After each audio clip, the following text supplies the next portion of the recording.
بسم اللہ الرحمن الرحیم۔ میرے معزز ساتھیوں و دینی و ایمانی بھائیوں، آج میں جس موضوع کا انتخاب کیا ہوں اور جس موضوع پر میں بیان کرنے جا رہا ہوں وہ قرآن کریم کی فضیلت، اس کی اہمیت کیا ہے۔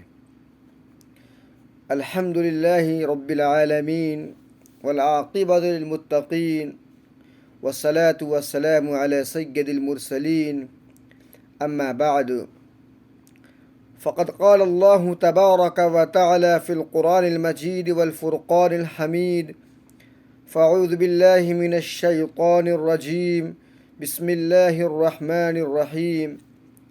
لو انزلنا هذا القرآن على جبل لرأيته خاشعا متصدعا من خشیۃ اللہ، صدق اللہ العظیم۔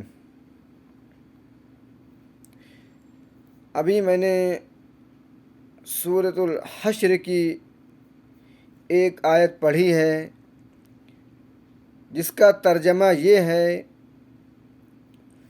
کہ اگر ہم اس قرآن کریم کو کسی پہاڑ پر نازل کرتے تو اے مخاطب تم دیکھتے کہ وہ پہاڑ اللہ تعالیٰ کی ڈر کی وجہ سے ریزہ ریزہ ہو جاتا۔ اس قرآن کریم کو اللہ رب العزت نے جناب محمد الرسول اللہ صلی اللہ علیہ وسلم پر نازل فرمایا۔ قرآن کریم کی جو سب سے پہلی آیات، جو سب سے پہلی سورت نبی کریم صلی اللہ علیہ وسلم پر نازل ہوئی وہ ہے سورۃ العلق۔ اقرأ بسم ربک الذی خلق، خلق الانسان من علق، اقرأ وربک الاکرم الذی علم بالقلم۔ اللہ کے رسول صلی اللہ علیہ وسلم غار حرا میں جس وقت موجود تھے، جبریل امین اللہ کے رسول صلی اللہ علیہ وسلم کے پاس سورہ علق کی 5 آیت لے کر آتے ہیں اور کہتے ہیں پڑھیے۔ اللہ کے رسول صلی اللہ علیہ وسلم کہتے ہیں ما انا بقاری، میں پڑھا لکھا نہیں ہوں۔ پھر اللہ کے رسول صلی اللہ علیہ وسلم سے جبریل امین کہتے ہیں پڑھیے۔ پھر اللہ کے رسول صلی اللہ علیہ وسلم کہتے ہیں میں پڑھا لکھا نہیں ہوں۔ پھر جبریل امین اللہ کے رسول صلی اللہ علیہ وسلم کو جھنجھوڑ دیا، کہا پڑھیے اس رب کے نام سے جس نے تمہیں پیدا کیا، اقرأ بسم ربک الذی خلق، خلق الانسان من علق۔ جس وقت یہ قرآن اللہ کے رسول صلی اللہ علیہ وسلم کے پر نازل ہوا، اللہ کے رسول صلی اللہ علیہ وسلم پسینہ سے شرابور ہو گئے۔ اللہ کے رسول صلی اللہ علیہ وسلم کو پہاڑ سے اترنا مشکل ہو گیا۔ اللہ کے رسول صلی اللہ علیہ وسلم کے اندر اتنی سخت نہیں تھی، اتنی طاقت نہیں رہ گئی کہ اللہ کے رسول صلی اللہ علیہ وسلم صحیح طریقے سے پہاڑ سے نیچے اتر کر پھر اپنے گھر پہنچتے ہیں۔ پھر اپنی بیوی حضرت خدیجہ رضی اللہ تعالی عنہا سے کہتے ہیں مجھے چادر اڑا دو، یعنی اتنی طاقت نہیں کہ میں چادر اوڑھ سکوں۔ قرآن کریم کی یہ پہلی آیات جب نازل ہوئی تو اللہ کے رسول صلی اللہ علیہ وسلم بالکل پسینے سے شرابور ہو گئے۔ پھر پورا ماجرا، پورا واقعہ اللہ کے رسول صلی اللہ علیہ وسلم نے حضرت خدیجہ رضی اللہ تعالی عنہ کو سنایا۔ کہا مجھے اپنے اوپر ڈر لگ رہا، کہیں میں ہلاک نہ ہو جاؤں، کہیں میں ضائع نہ ہو جاؤں۔ تو حضرت خدیجہ رضی اللہ تعالی عنہ نے چونکہ اللہ کے رسول صلی اللہ علیہ وسلم کے ساتھ رہ چکی تھی، اللہ کے رسول صلی اللہ علیہ وسلم کی زندگی کو پرکھ چکی تھی کہ اللہ کے رسول صلی اللہ علیہ وسلم لوگوں کے ساتھ اللہ کے رسول صلی اللہ علیہ وسلم کا کیا معاملہ ہے، اللہ کے رسول صلی اللہ علیہ وسلم لوگوں کی کیسے مدد کرتے ہیں۔ حضرت خدیجہ رضی اللہ تعالی عنہ نے جب اللہ کے رسول صلی اللہ علیہ وسلم کے منہ سے جب یہ جملہ سنا کہ یہ مجھے اپنے اوپر ڈر لگ رہا کہ کہیں میں ہلاک نہ ہو جاؤں، تو حضرت خدیجہ رضی اللہ تعالی عنہ نے جو جملہ کہا تاریخ کی کتابوں نے ان جملے کو نقل کر لیا گیا. کلا واللہ لا یخزیک اللہ ابدا انک لتصل الرحم وتکسب المعدوم وتحمل الکل وتعین علی نوائب الحق. حضرت خدیجہ رضی اللہ تعالیٰ عنہ نے کہا کہ ہرگز اللہ آپ کو ضائع نہیں کر سکتا. کلا واللہ لا یخزیک اللہ ابدا انک لتصل الرحم، اس لیے کہ آپ صلہ رحمی کرنے والے ہیں، آپ لوگوں کے ساتھ، آپ لوگوں کو جوڑنے والے ہیں، آپ لوگوں کے ساتھ اچھا برتاؤ کرنے والے ہیں. انک لتصل الرحم وتکسب المعدوم، آپ تو جو کما نہیں سکتے ہیں آپ ان کو کما کر دینے والے ہیں، آپ تو جو مجبور حال ہیں آپ ان کی مدد کرنے والے ہیں. وتکسب المعدوم وتحمل الکل، اور آپ تو جو اپنا بوجھ نہیں اٹھا پاتے ہیں ان کا آپ بوجھ اٹھاتے ہیں. وتعین علی نوائب الحق، اور آپ تو حق کے راستے میں مصیبت زدہ کی مدد کرنے والے ہیں. یہ صفت اور یہ کوالٹی حضرت خدیجہ رضی اللہ تعالیٰ عنہ نے اللہ کے رسول صلی اللہ علیہ وسلم کی چونکہ زندگی کو دیکھ چکی تھی کہ اللہ کے رسول وسلم کا لوگوں کے ساتھ، اللہ کے بندوں کے ساتھ، مخلوق کے ساتھ اللہ کے وسلم کا یہ معاملہ ہے کہ لوگوں کی مدد کرتے ہیں، پریشان حال لوگوں کے کام آتے ہیں، اور جو مجبور حال ہیں ان جو کما نہیں سکتے ہیں آپ ان کو کما کر دیتے ہیں. یہ ساری صفت جس انسان کے اندر ہوں گی اللہ ہرگز اس کو ضائع نہیں کر سکتا، اللہ اس کو ہرگز رسوا نہیں کر سکتا. یہ ڈنکے کی چوٹ پر حضرت خدیجہ رضی اللہ تعالی عنہ نے جملہ کہا.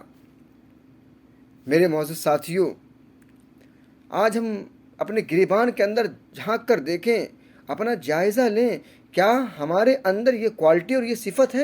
کیا ہم لوگوں کی مدد کرتے ہیں؟ کیا ہم لوگوں کی مدد کرنے میں آگے آتے ہیں؟ کیا ہم لوگوں سے اچھا معاملہ کرتے ہیں؟ کیا ہم لوگوں کے ساتھ صلہ رحمی کرتے ہیں؟ اگر ہم نہیں کرتے ہیں تو ہم اپنے گریبان کے اندر جھانک کر دیکھیں کہ اللہ کے رسول صلی اللہ علیہ وسلم کی زندگی کیا تھی اور ہماری زندگی کیا ہے.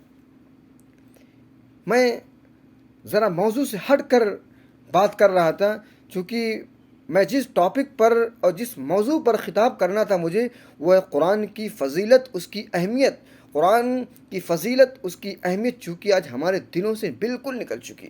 آج ہم قرآن کریم کو بالائے طاق رکھ دیا، آج ہم نے قرآن کریم کو طاقوں کی نمائش بنا دیا، آج ہم نے قرآن کریم کو تعویذ گنڈوں کے لیے استعمال کر لیا. آج تو ہم نے قرآن کریم کو صرف برکت کی کتاب سمجھ رکھا ہے.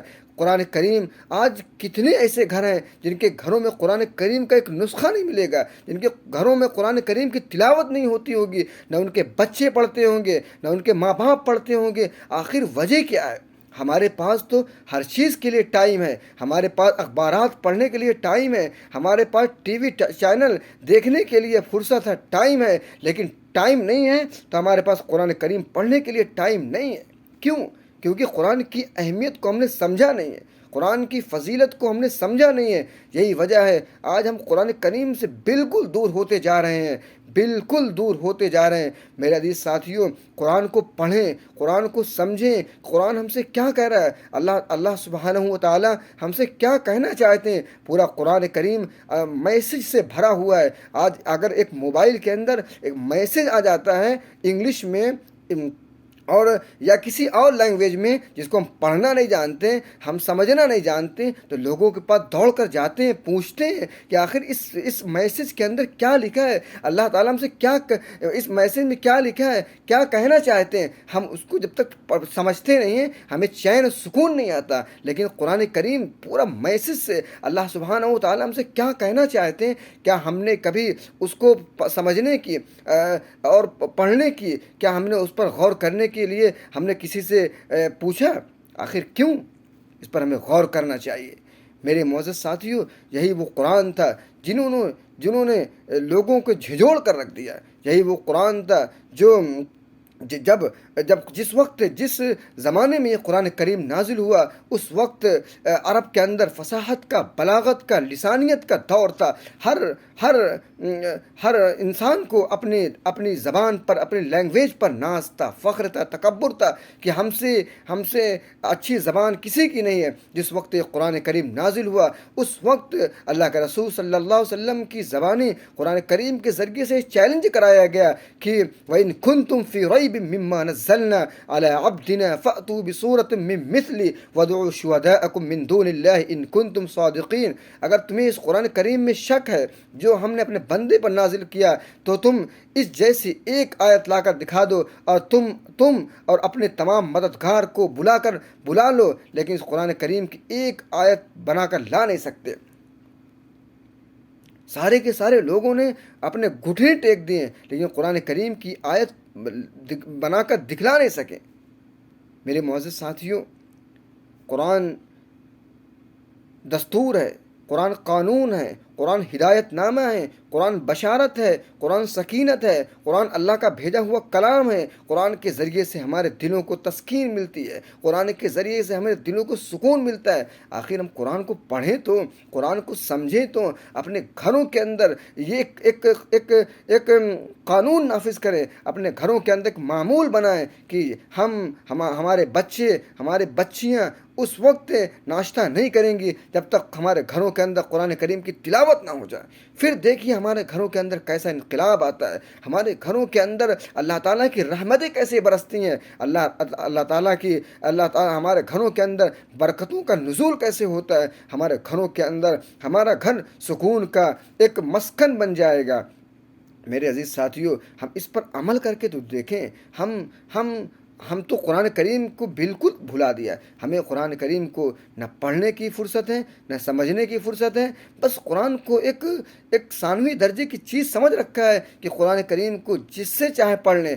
میرے عزیز ساتھیوں، یہ بتاؤ کہ ہم دنیا کے معاملے میں اتنے ایکٹیو ہوتے ہیں کہ اگر ہمارا بچہ بیمار ہو جاتا ہے تو ہم اپنے بچے کا علاج کسی جھولا چھاپ ڈاکٹر سے نہیں کراتے، بلکہ بڑے ڈاکٹر سے، جو MBBS ہوتے ہیں، جو MD ہوتے ہیں، جس کے بارے میں پتہ ہوتا ہے اس کے پاس بڑی ڈگری ہے۔ لیکن قرآن کے معاملے میں ہم جو سب سے بڑا جاہل ہو، جس کا تلفظ خود درست نہ ہو، ہم چند پیسوں کے لیے، چند پیسے بچانے کے لیے اپنے بچوں کی زندگی کو خراب کرتے ہیں، اور قرآن کریم کو ہمارے بچے صحیح طریقے سے پڑھ نہیں سکتے ہیں۔